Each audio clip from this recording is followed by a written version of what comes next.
Sobre este sentido que habíamos ya ido desarrollando respecto a lo que presentamos como marco temático, tenemos primeramente que establecer en una sociedad democrática como es nuestro Estado, unitario, descentralizado, donde se preconiza prácticamente aquello que como principio, ¿no?, pone en relevancia el tratamiento de la persona. Digo ello porque ya estamos superando aquellos escenarios de antaño, ¿no?, donde prácticamente, como tal lo refiere Thomas Hobbes, cuando decía homo homini lupus, que es una situación latinista en el cual decía que el hombre es el lobo de otro hombre. ¿Y a qué viene esta referencia? Queremos determinar de que hemos superado esa sociedad donde era una selva de cemento, donde aquel más fuerte prevalecía, sino por el contrario, habiéndose establecido ordenamientos jurídicos, marcos normativos que establecen esas actividades, el desarrollo de las mismas en los diferentes escenarios, tanto en el escenario público como en el escenario privado. Los niveles de gobierno, bajo competencias, bajo esas facultades otorgadas dentro de los marcos normativos, establecen todo ese desarrollo. Competencias, si hablamos del sector público, dentro de la gestión de recursos humanos. Si hablamos dentro del escenario privado, tenemos netamente el ente que es el Ministerio de Trabajo y Promoción del Empleo. Entonces, cuando enfocamos a un escenario normativo, es ampliamente desarrollado, no solamente por aquellos marcos normativos nacionales, ¿no? También se agregan a ello aquellos instrumentos internacionales, como los convenios, los tratados y todo aquello que pueda servir de soporte en esos principios interpretativos, en esos principios integradores y aplicativos a fin de desarrollar bajo ese principio indubio pro lo más favorable, en este caso, al tratamiento de la persona en calidad de trabajador. Vamos a desarrollar un poco respecto a una introducción y nos vamos a enfocar al campo privado. En esta oportunidad, en materia legislativa, escenario privado.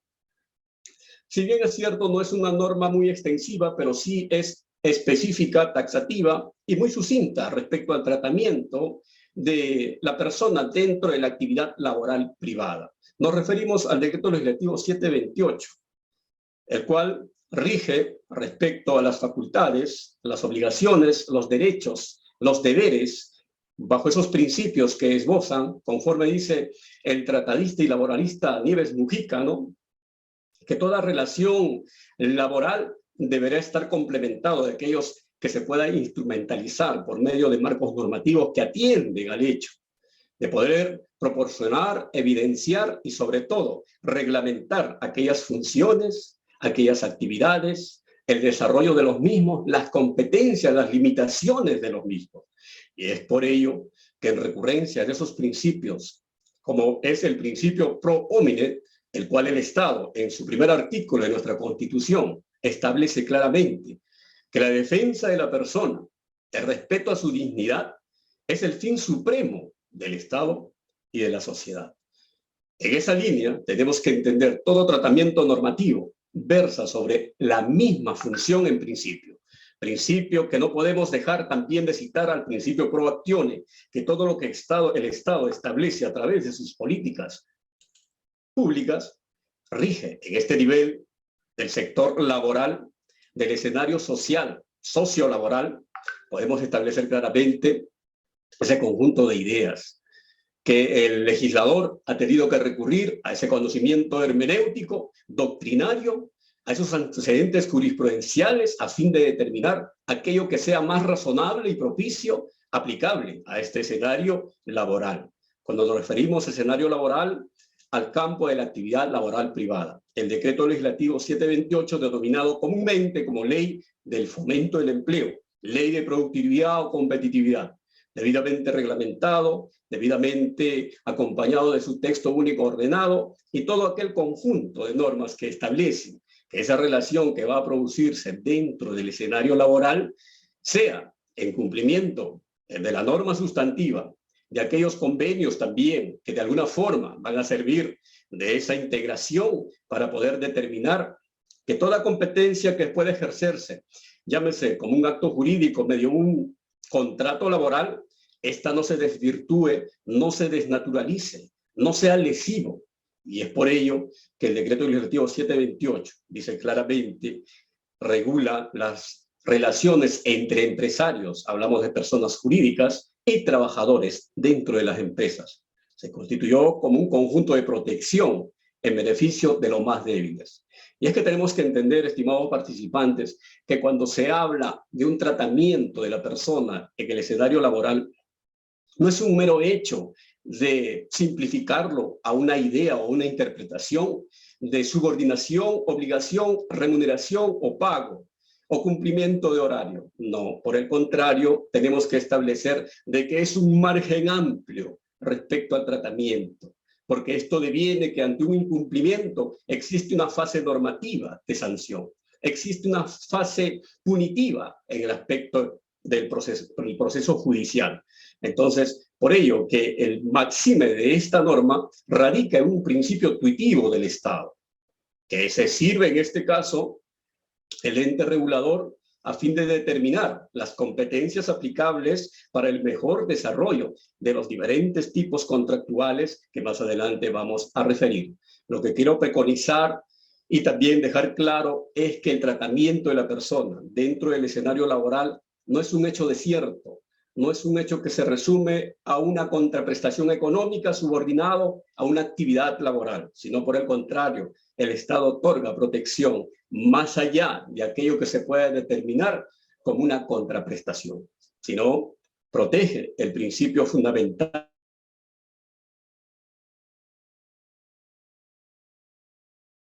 de la actividad laboral privada, goza de todas las protecciones normativas nacionales como aquellos convenios internacionales.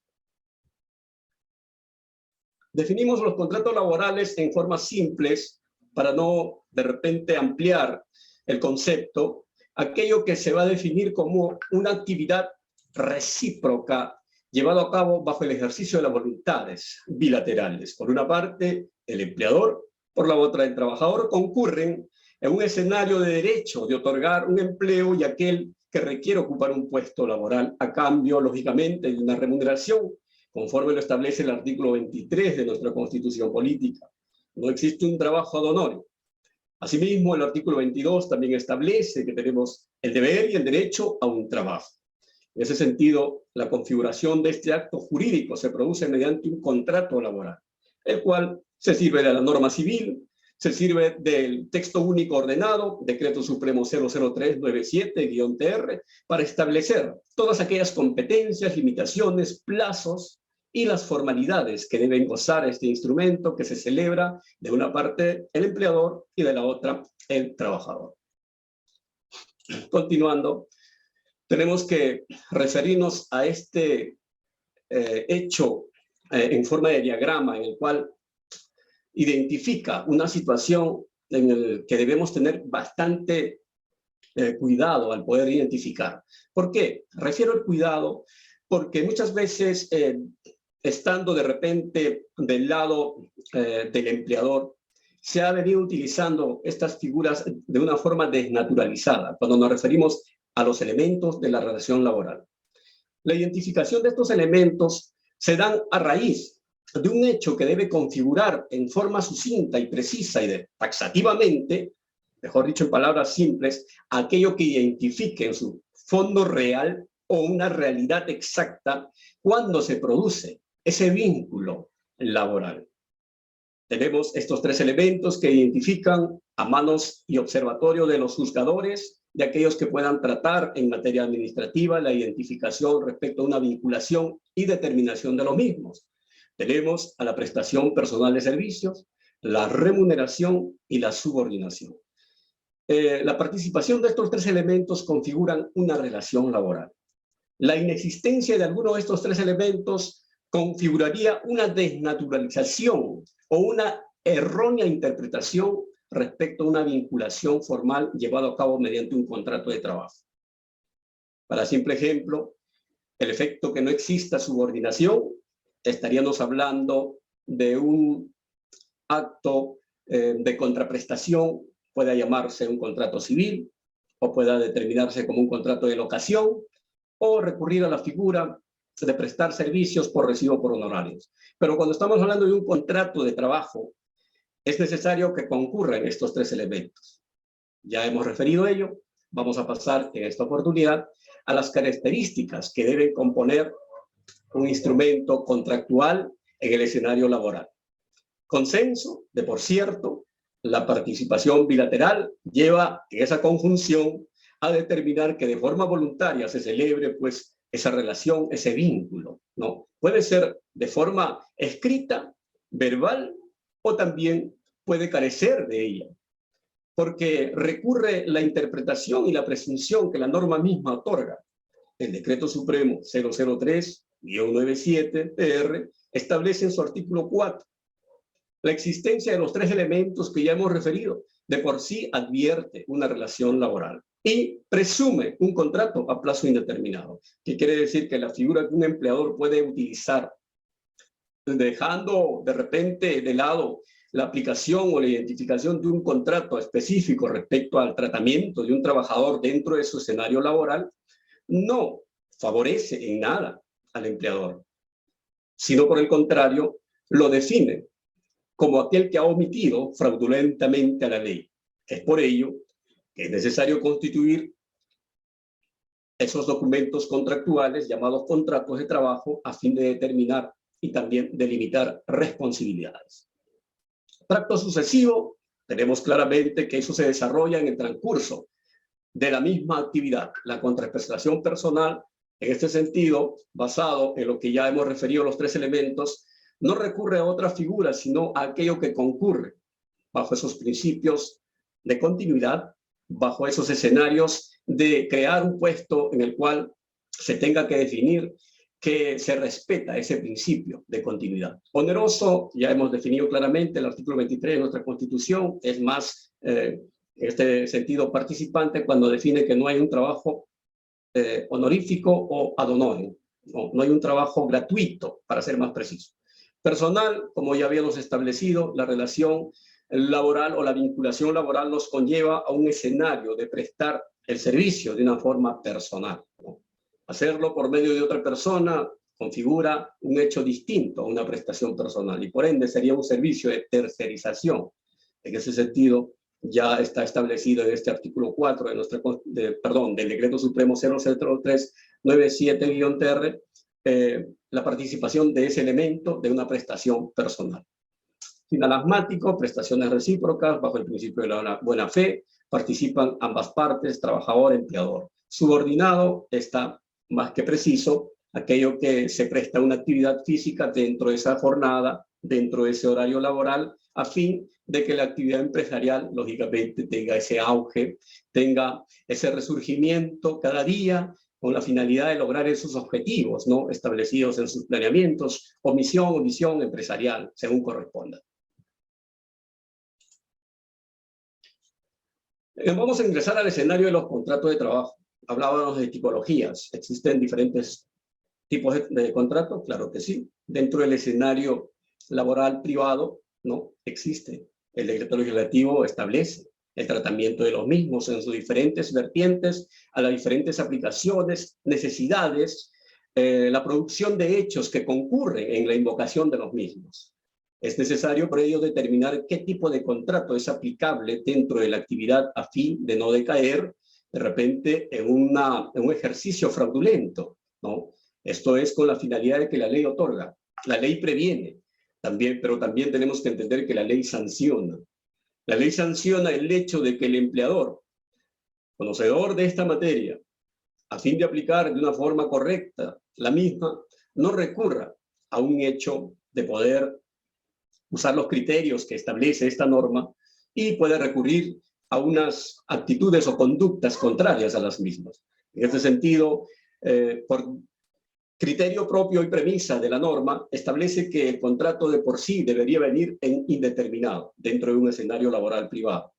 Por eso es, sin embargo, precisar de que al requerimiento que se produzca dentro de esa actividad principal o permanente, el cual coadyuve, ¿no?, a participar activamente para el desarrollo de esas actividades, es necesario también identificar las tipologías del contrato.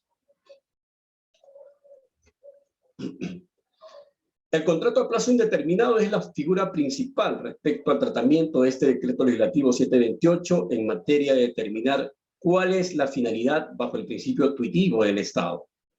Para el Estado, la primera concurrencia respecto a la presunción es que toda relación laboral viene en un sentido indeterminado.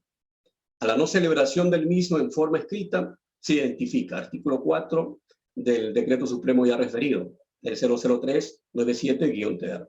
Dice, es uno de los tipos de contratos que son utilizados para realizar labores de naturaleza permanente. Y ahí está el sentido de esta situación de determinarlo como indeterminado, ¿no? Que la actividad que se realice es prácticamente la esencia, el flujo, el giro de la empresa, de esa actividad privada, el cual fluye netamente, ¿no? Sus utilidades, genera sus activos y sus ganancias respecto al desarrollo de esa actividad permanente. Entonces, ahí concurre la identidad de que todo trabajador que se encuentre realizando actividades permanentes, continuas, la presunción de la norma establece que está dentro de un contrato a plazo indeterminado. Indeterminado. Entonces, tendría que existir un contrato a plazo determinado. Claro que sí. Y ahí es que cuando hablamos y nos referimos a los plazos o los contratos modales, contratos a plazos o contratos modales. Los contratos sujetos a modalidad pueden celebrarse, dice aquí, cuando se requieran las necesidades del mercado o producción de la empresa, así como cuando le exija la naturaleza temporal o accidental del servicio.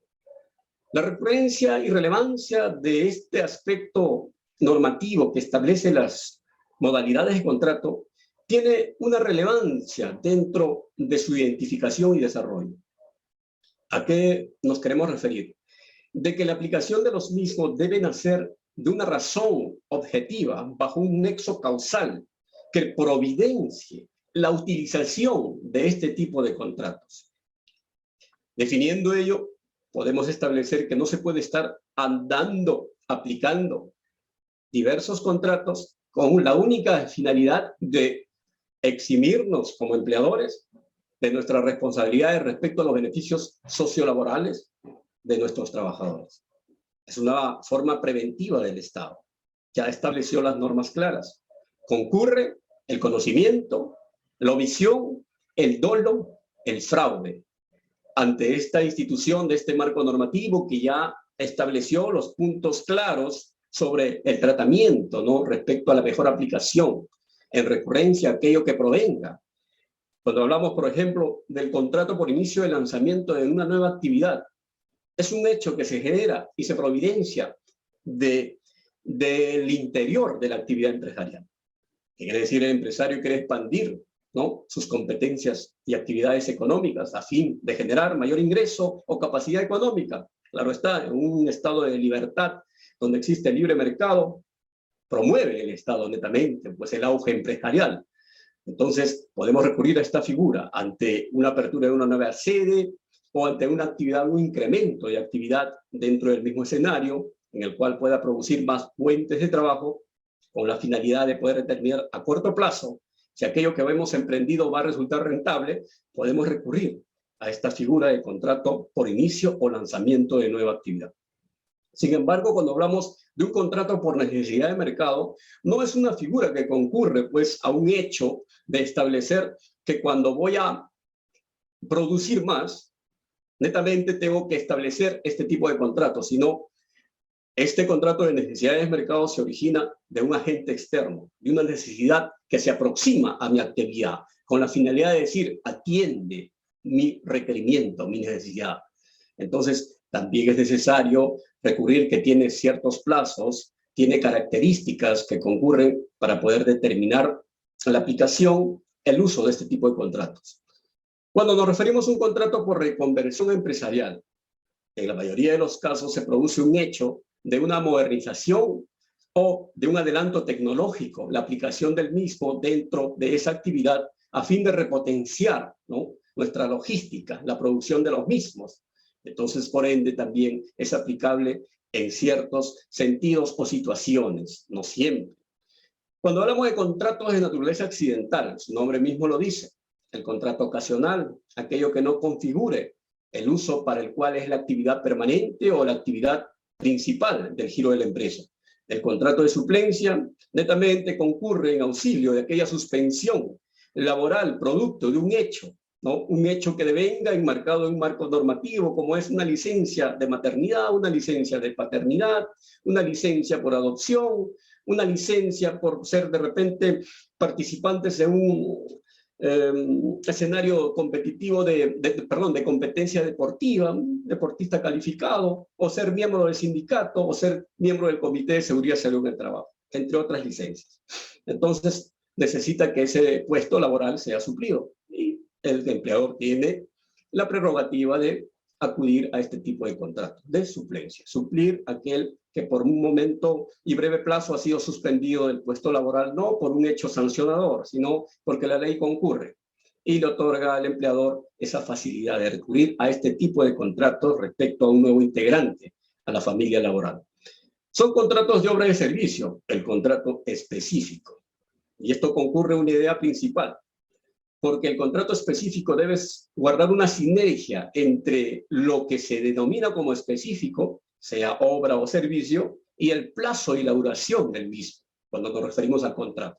Una forma simétrica que si la obra o servicio se prolonga respecto al plazo, el contrato debe seguir el mismo rumbo. De lo contrario, deviene en una desnaturalización, y ya sabemos la producción de una desnaturalización es netamente una reposición a plazo indeterminado más una indemnización, según corresponda.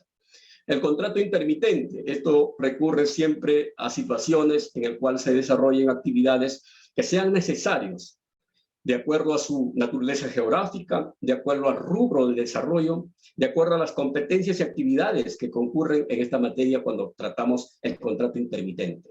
Producto de ello, tampoco la intermitencia no es un hecho imputable al empleador, como tampoco al trabajador. Son hechos cortitos que puedan desarrollar que la aplicación de este tipo de contratos no configura una suspensión, sino por el contrario es una intermitencia basada en un hecho real que obedece y atiende a la actividad. En este caso son hechos poco aislados, se podría decir. No todo concurre en un escenario urbano, sino por el contrario, hablamos, por ejemplo, de una producción de hidrocarburos, cuando hablamos de repente de una actividad minera, hechos que están geográficamente alejados, ¿no? Entonces es necesario recurrir a un contrato intermitente.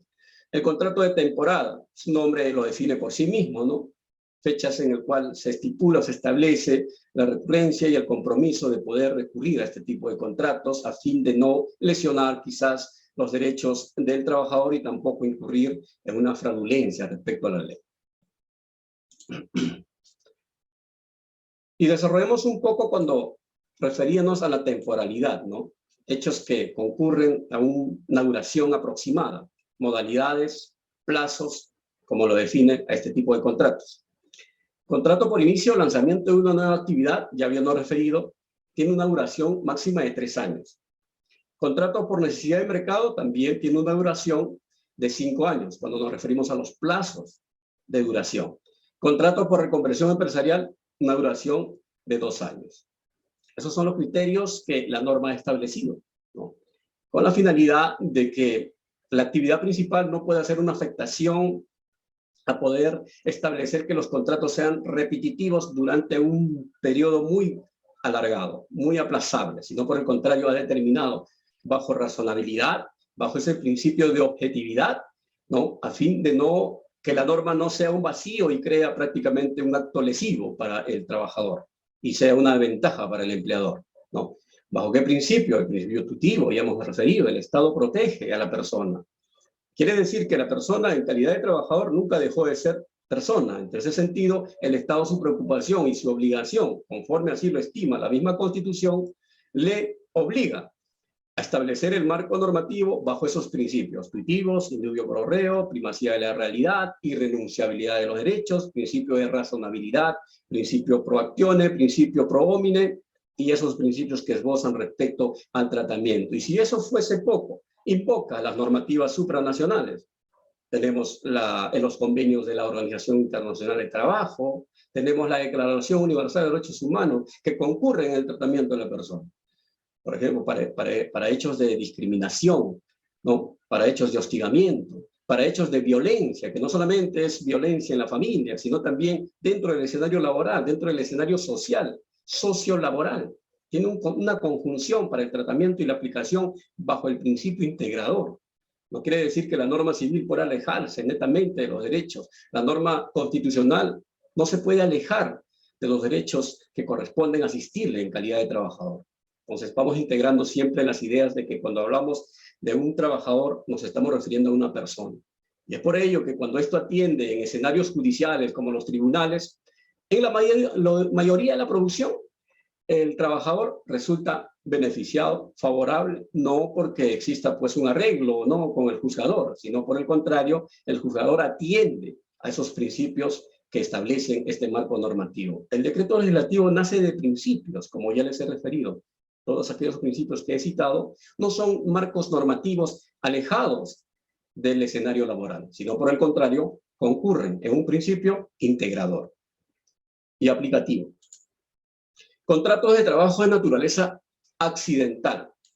Aquí, cuando nos referimos a un tipo de contrato de naturaleza accidental, es claramente definir qué se produce bajo el concepto de accidente. Es algún hecho fortuito, es un hecho inmanejable, es un hecho que no se medita y ni se premedita, ni tampoco se lleva a cabo bajo un razonamiento de poder dolosamente establecerlo, no.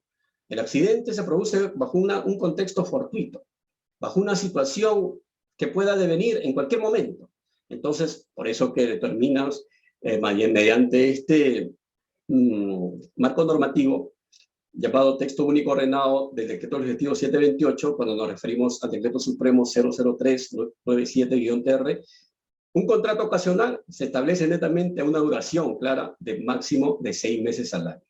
Concurre a una necesidad accesoria dentro de la actividad principal y permanente. Esto quiere decir que no podemos recurrir a este tipo de contratos ocasionales, ¿no?, con esa figura de que la actividad permanente o continua dentro de nuestro escenario empresarial sea pues afecto a reiterar y repetir este tipo de contratos actuando fraudulentamente, lesionando y vulnerando los derechos de los trabajadores. Contrato de suplencia ya habíamos definido, pero queremos establecer el plazo de duración, máximo plazo de duración de un contrato de suplencia, bajo el principio de razonabilidad, lo que concurre y exista respecto a esa duración de la suplencia. Una licencia de maternidad, tenemos claramente establecido respecto a qué tiempo se establece el mismo. Un contrato por paternidad, sus 10 días, ¿no? Un contrato por ejercer de repente como miembro del sindicato, sus 30 días. Comité de Seguridad del Trabajo, también sus 30 días. Entonces, ese es el contrato de suplencia en cuanto a su duración. Por eso, duración máxima es la que resulte necesaria según las circunstancias que lo originaron. Contrato de emergencia, originado para cubrir las necesidades promovidas en casos fortuitos. Duración coincide con la duración de la emergencia. Un incendio, una inundación, supuesta pérdida de activos, supuesta pérdida de información, concurren los trabajadores. No es una forma obligatoria, sino una forma solidaria, se podría determinar, que el marco normativo establece que los trabajadores no pueden extraerse, siempre y cuando no esté en riesgo su seguridad, ¿no?, la vida, cuerpo y la salud. Entonces, es necesario concurrir también de que el Estado no solamente protege los derechos y beneficios sociolaborales, sino extiende más allá. Por eso establecido mediante la Ley 29783 el fiel cumplimiento de los empleadores en materia de seguridad y salud en el trabajo. También concurre, como vemos, bajo ese mismo escenario de cuidado, los diferentes seguros que se establezcan, seguro vida ley, seguro complementario de trabajo de riesgo, ¿no? Ahora poco que están estableciendo sobre el escenario de los contratos formativos, ¿no?, los seguros FOLAS. Pueden salir diferentes tipos de opciones para establecer los seguros, pero de que el Estado ya concurre respecto a la protección, ahí está, presente bajo un marco normativo. Finalizando, respecto a estas modalidades de contrato, tenemos, en el efecto de los plazos de duración, el contrato para obra determinada o servicio específico, duración máxima es la que resulte necesaria. No concurre un periodo, no dice 3 meses, 6 meses, sino de acuerdo a la necesidad que identifique la obra en el cual se pretende realizar, ¿no?, Quiere decir, por ejemplo, un servicio de instalaciones eléctricas dentro de una actividad principal, que su rubro es producción de calzado. Entonces, ese escenario de actividad de instalaciones de redes eléctricas atiende a una duración que se han proyectado bajo un cuadro de necesidad, requerimientos, se establezca un proyecto y el mismo se desarrolle bajo el plazo de duración establecido por el contratista. Entonces, ¿qué tiempo? Lo establece la propia necesidad en este caso. Contrato indeterminado o intermitente, ya habíamos referido, pero queremos concurrir respecto a los plazos, no tiene duración máxima, porque esto viene a un sentido de indefinición, a una situación de principio de continuidad. La única forma que esto se suspende es por un hecho fortuito que no concurre a la participación de las dos partes, en este caso el empleador y el trabajador, sino por el contrario, esto concurre a un hecho que deviene de un agente externo. El simple ejemplo, empresa de producción de harina, de pescado sujeta a vedas que establece el Ministerio de Producción. El Ministerio de Producción no tiene nada que ver con la actividad laboral. En ese caso, cuando nos referimos a un rubro, por ejemplo, de la producción de hidrocarburos, ¿no? Entonces, cuando nos referimos de repente a una empresa como en este caso, tampoco. Puede ser una producción de hidrocarburos, mareas altas, situaciones anómalas en el mar. Entonces, por ende, ¿no? Se expresa en este caso hidrografía de navegación de la Marina y establece y dice, ¿no? El mar está muy en punto rojo o según los códigos que ellos establecen. Entonces, netamente, a fin de preservar la vida, se suspenden, ¿no? Esos escenarios, pero no se desvincula, no se extinguen los contratos. El contrato de temporada ya habíamos referido. Su duración será el tiempo que dure la temporada. Contratación parcial, ya tenemos claramente establecido, ¿no? Respecto a este tipo y modalidad de contratos, que no es una figura que busca desnaturalizar aquellos contratos que puedan devenir en un concepto de contratos a modalidad. Muchos empleadores han utilizado esta figura como querer crear una razón distinta a lo que el marco normativo a través de los legisladores ya estableció en cuanto nos referimos a los contratos modales. Y habíamos dicho que para cada actividad principal existe una actividad, puede ser accesoria, secundaria, actividad necesaria, actividad ocasional, actividad accidental, ¿no? Actividad por necesidad de un mercado, inicio del mismo, en el cuanto al rubro, quiere expandirse, ya habíamos definido todo ello. La contratación parcial no es aplicable a ello. La contratación parcial tiene un elemento que le falta para configurar que se define como una vinculación o relación laboral. Entonces, en ese sentido, concurren diversos elementos o recursos humanos, en este sentido, bajo un conjunto de criterios de que cuando se trata de una contratación de un profesional, un servicio técnico, un servicio auxiliar, ¿no? Entonces, deviene un hecho de contraprestación. ¿Existe contraprestación? Existe. Pero puede ser personal, es ahí la diferencia. Un contratista, por ejemplo, es convocado para poder llevar a cabo un determinado servicio, ¿no? En este caso, el prestador puede tercerizar esa contraprestación. No puede subordinarse a un horario, simplemente le obliga el cumplimiento del mismo. Entonces deviene un contrato civil de cumplimiento. Por eso se puede exigir mediante un incumplimiento de contrato, ¿no? Que no tiene nada que ver con el escenario de una relación o vinculación laboral.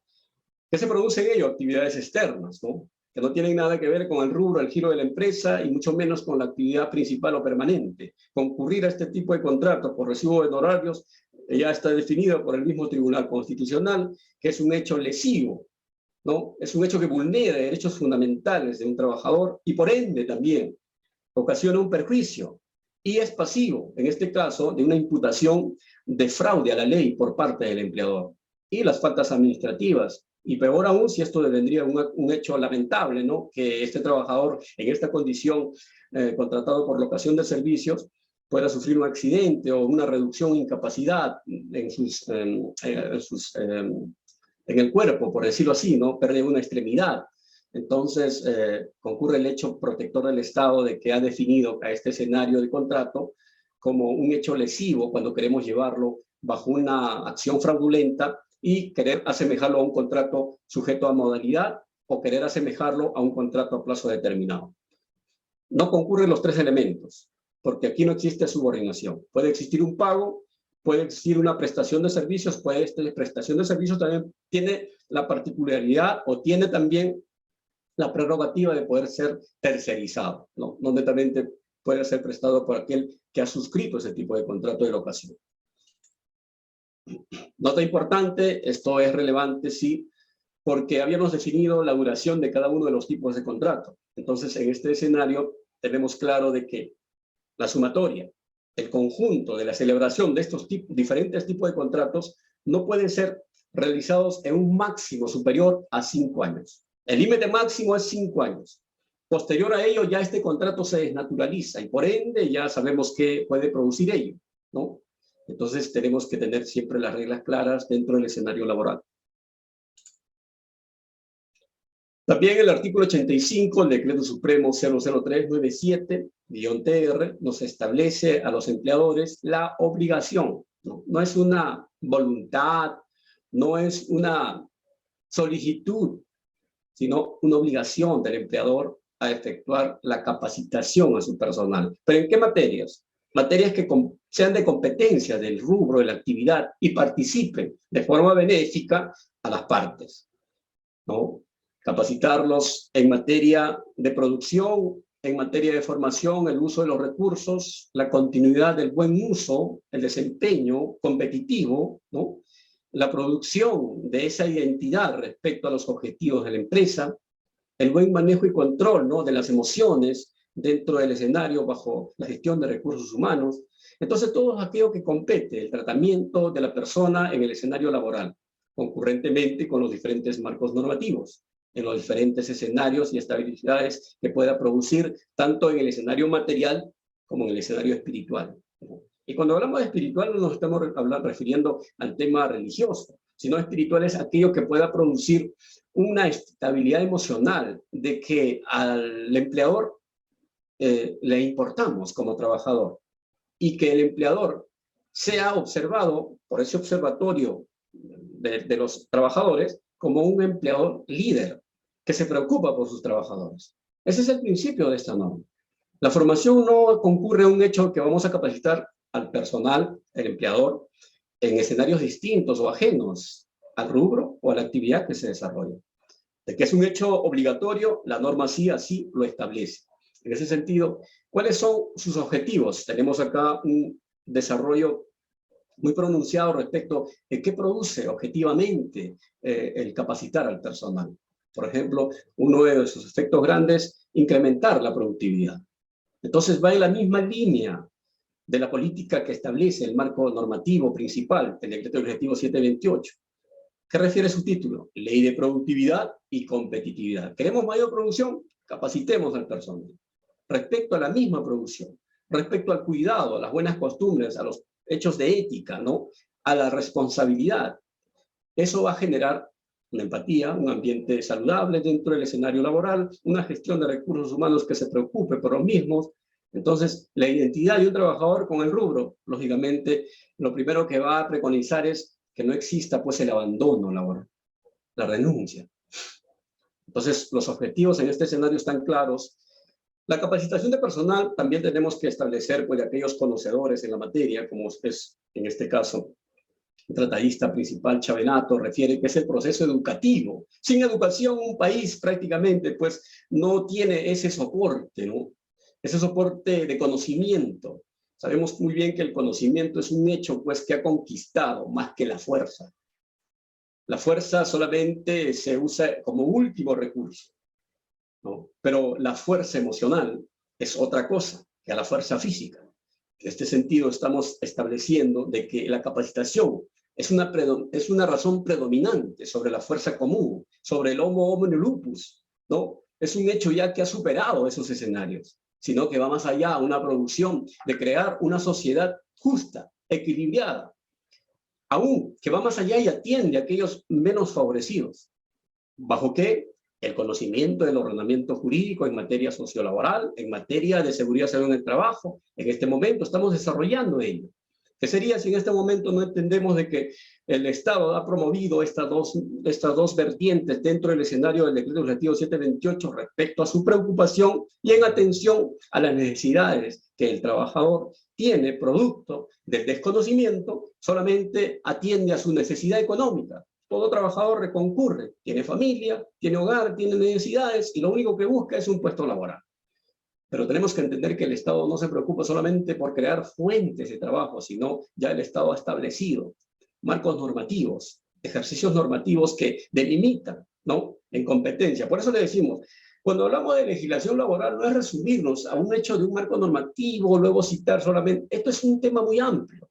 Estas 2 horas que estamos desarrollando queda cortísimo, porque son producciones que cada situación les atienden a hechos y razones que tenemos que llevarlos a un caso de escenarios jurisprudenciales, tratamientos que ya se han desarrollado y que de ahí se ha tenido que extraer lo más favorable, en este caso, para el trabajador. ¿Quién no sabe, por ejemplo, dentro del sector público, el hecho del caso Huatuco, ¿no? Una situación que, si no llega a los límites máximos de la interpretación jurídica del Tribunal Constitucional, no tendría, pues, prácticamente esa ventaja de haber sido favorecido, ¿no?, dentro de sus derechos sociolaborales. Asimismo, dentro del escenario privado también existen esos precedentes, ¿no?, que se pronuncia en este caso el Tribunal Laboral, que se pronuncia la SUNAFIL, ¿no?, estableciendo puntos claros y precisos en función al principio tuitivo. Por eso tenemos que entender, como empleadores que somos, que el principio tuitivo del Estado no es un hecho de jus puniendi, sino es un hecho de esa sensibilización que busca respecto a crear ese equilibrio. Esta ley busca un equilibrio nada más. No busca favorecer ni a uno ni a otro, sino un equilibrio. Estamos dentro de un escenario de personas humanas. Por eso decíamos, hemos vencido esa vieja frase en latinismo que acabo de mencionar hace unos minutos, ¿no? Ya hemos superado esa selva de cemento. Tenemos que entender de que las competencias están ya dictadas en un marco normativo respecto al tratamiento. Entonces, Chavenato también participa en ello, dice, respecto al proceso educativo de corto plazo aplicado a manera sistemática y organizada, por medio del cual las personas adquieren conocimientos, desarrollan habilidades y competencias en función de objetivos definidos. ¿Qué objetivos?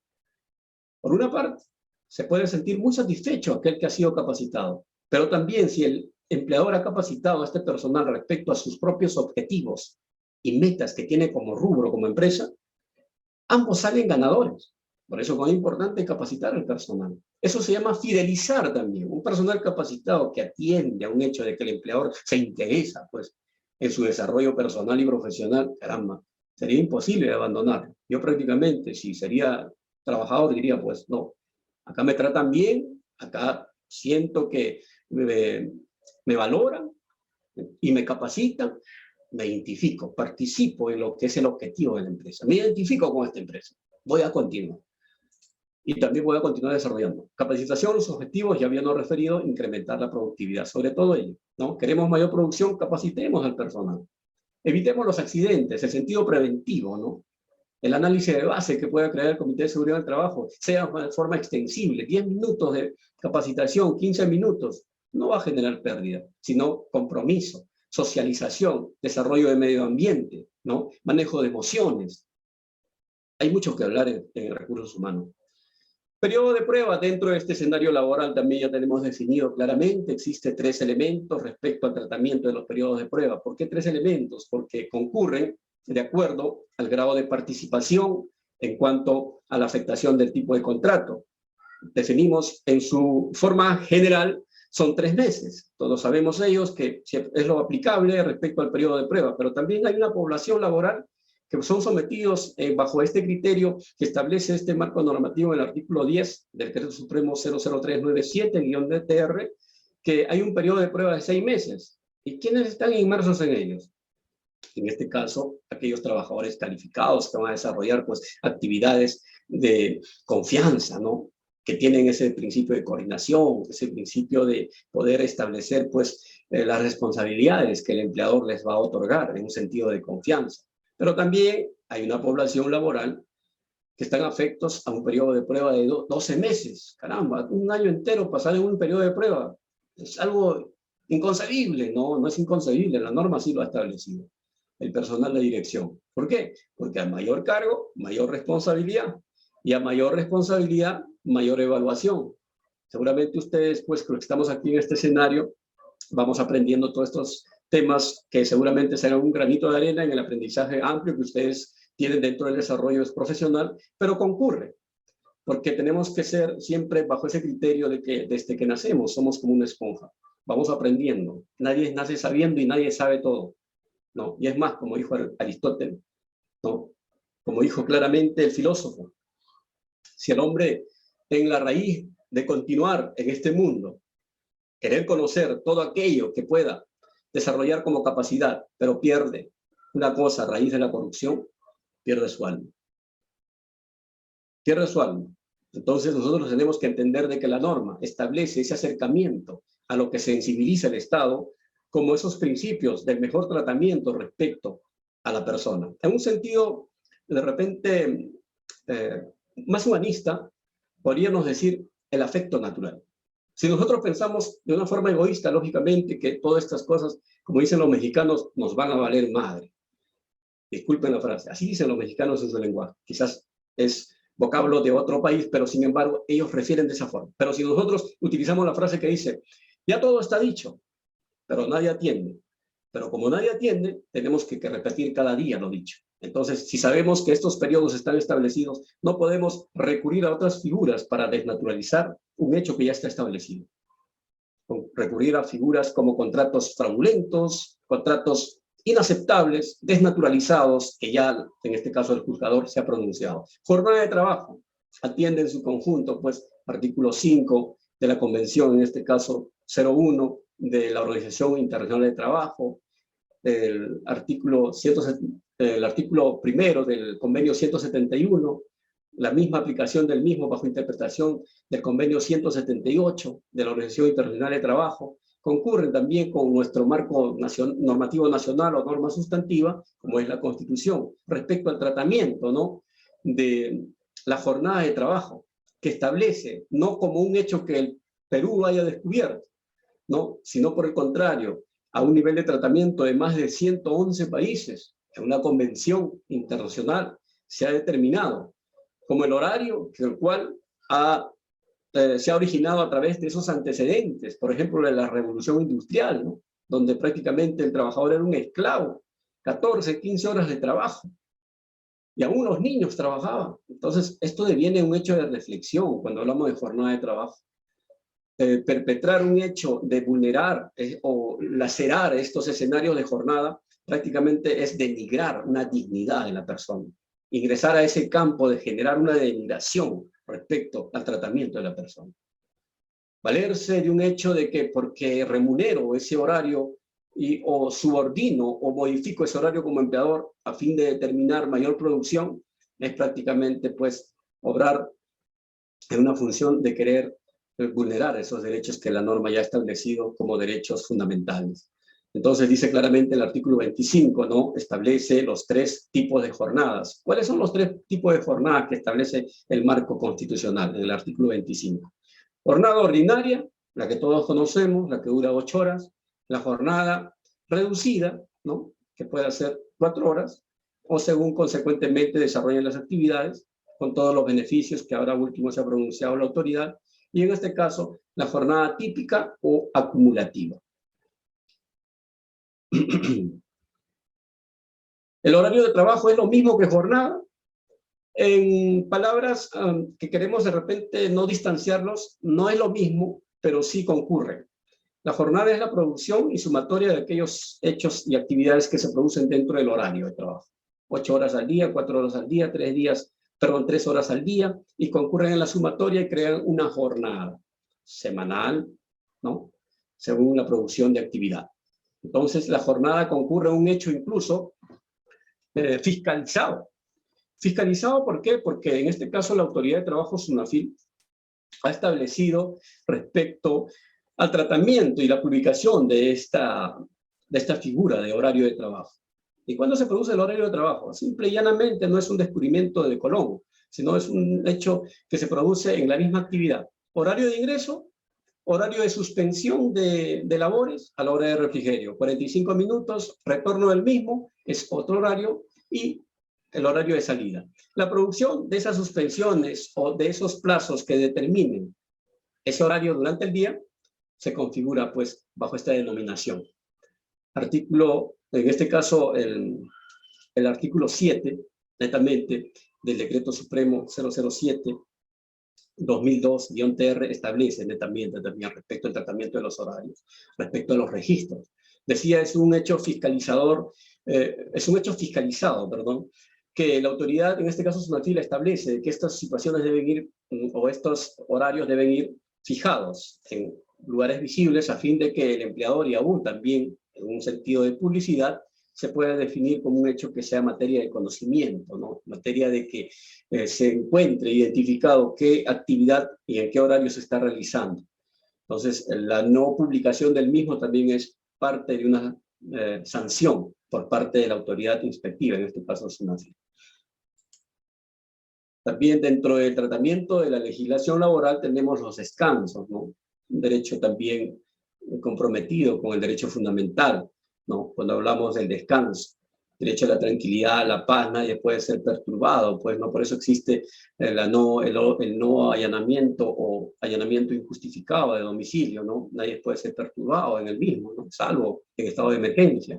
Pero concurre en cierta gradualidad la interpretación en el escenario laboral que con la finalidad de recuperar esas energías, con la finalidad de poder establecer que esas actividades no decaigan un daño a la salud, incluso la Organización Mundial de la Salud ya estableció respecto a un periodo de estrés, a un periodo del manejo y control de la inteligencia emocional, ¿no? ¿Qué significa ello? Que somos siempre afectos a hechos que van a, de alguna forma, afectar nuestras conductas. A veces mucho trabajo, mucho estrés, puede llegar al hogar, se produce la violencia, entra ahí a actuar el derecho de la protección, ¿no? La ley 30364. Entonces, por eso tenemos que crear siempre esa figura del sentido protector del Estado para establecer que el derecho al descanso también debe ser remunerado, ¿no?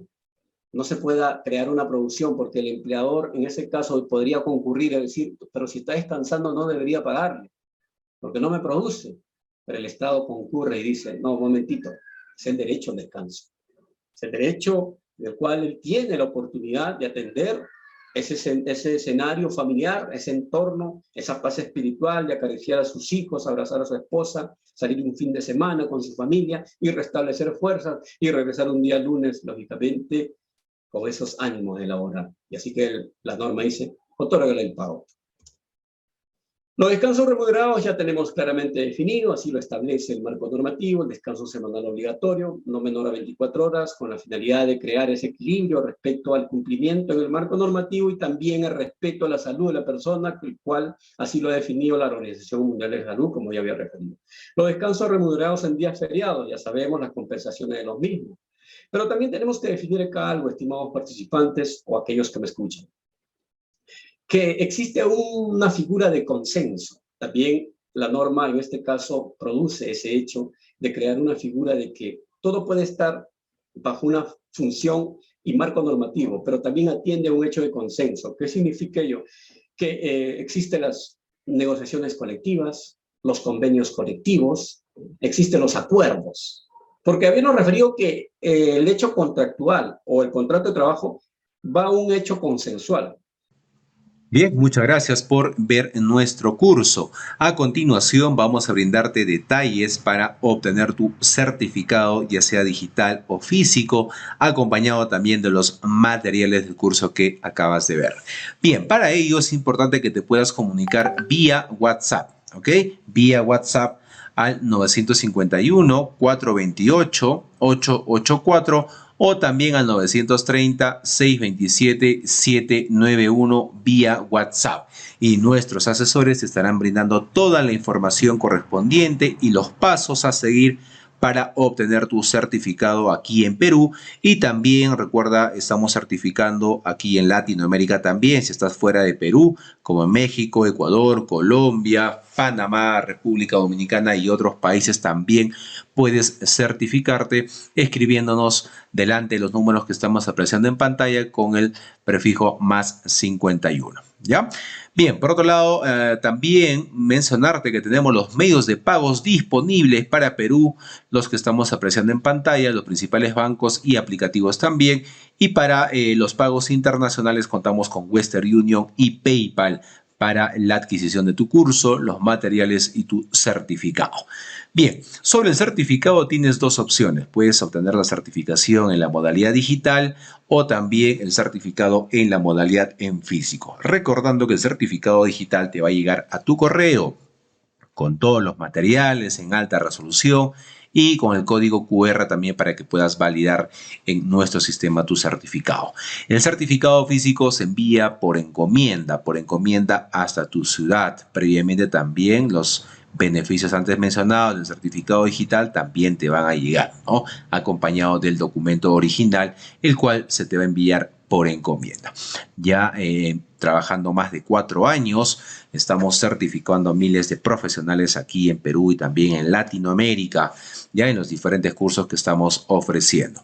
Sobre el certificado físico, acotarte también que estamos haciendo los envíos a nivel nacional a todos los departamentos, válido para Perú y para todas las ciudades, a través de Cruz del Sur, a través de Olva Courier, ¿no? Los envíos se vienen realizando de manera diaria sobre el certificado físico, ¿ok? Bien, muchas gracias. Esa es la información respecto a la certificación. Ya ahí están los números una vez más para que puedas comunicarte vía WhatsApp para poder adquirir tu curso completo, los materiales también descargables y por supuesto tu certificado digital o físico. Antes de ello, invitarte a nuestra página web, ¿no? Directamente puedes ingresar en tu barra de navegación www.encap.edu.pe, todo en minúscula, todo corrido, sin espacio, para que puedas ingresar de manera correcta a nuestra página web y ver nuestro catálogo de cursos en las diferentes áreas. Ahí tienes también los convenios, de igual manera nuestros números oficiales permitidos y tenemos los cursos, diplomas y diplomas de especialización en las diferentes áreas, en las diferentes categorías: ambiental, arquitectura, construcción, contabilidad, comercio exterior, derecho, gestión pública, idiomas, ingeniería, minería, obras, pedagogía, recursos humanos, salud, seguridad y también la parte eléctrica. Ahí vas a poder encontrar todos los cursos, los temarios. Simplemente tienes que darle clic al curso de tu interés. Recuerda que tenemos un catálogo amplio de cursos con los diferentes docentes que contamos en nuestra institución. Bien, para encontrar también tu curso mucho más rápido, en la parte superior tienes un buscador. Puedes ingresar la palabra o frase del curso de tu interés y el sistema te estará dando los resultados de los diferentes cursos para que puedas seguir con la capacitación, puedas certificarte y puedas tener mejores oportunidades laborales también. Bien, entonces, gracias, ahí está toda la información respecto a la certificación. Proyectamos una vez más en pantalla nuestros números oficiales de nuestra institución ENCAP, ¿no? 951-428-884 o el 930-627-791. Estamos certificando aquí en Perú y también en Latinoamérica para los otros países cercanos a Perú.